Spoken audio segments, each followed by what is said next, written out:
Just পাত্তা দেবেন না। হাতে সীমিত সময়, কখন যে হয়ে যাবে কিচ্ছু বলা যায় না। আপনাকে নিয়ে পেছনে অনেক লোকজন অনেক রকম ভালো মন্দ আলোচনা করে, সামনে যদি এসে কিছু বলে তখন জাস্ট পাত্তা দেবেন না। কেন বলুন তো? অনেকটা বয়স তো হলো, এই বয়সে যা অভিজ্ঞতা অর্জন করেছি তা থেকেই বলছি। আপনার যা ইচ্ছে তাই করুন, যা খেতে ইচ্ছে করে তাই খান, যেমন পোশাক পরতে ইচ্ছে করে তেমন পোশাক পরুন, যেখানে যেতে ইচ্ছে করে সেখানে চলে যান, আপনার যাকে যা বলতে ইচ্ছে করে ভালোবেসে বলে ফেলুন।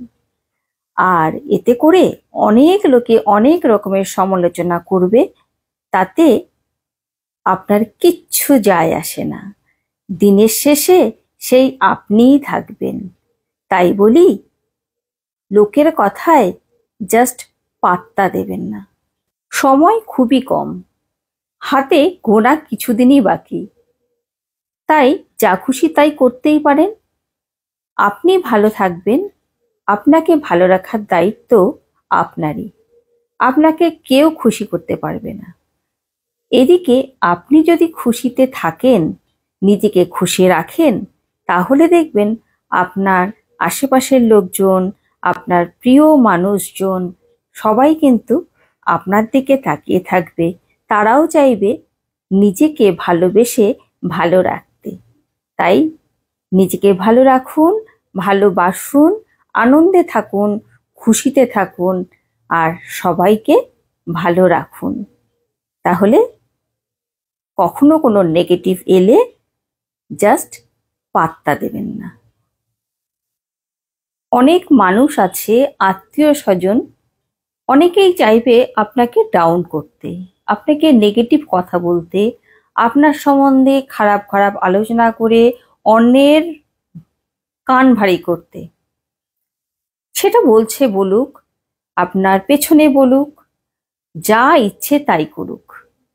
যখন সামনে এসে ভালো মানসিকতা দেখাবে, আপনাকে বোঝানোর চেষ্টা করবে, আপনি এটা করবেন না, এটা এই বয়সে মানায় না, এটা খেতে নেই, এরকম পোশাক পরতে নেই, এভাবে চলতে নেই, এত নেই, আপনি কেন শুনবেন?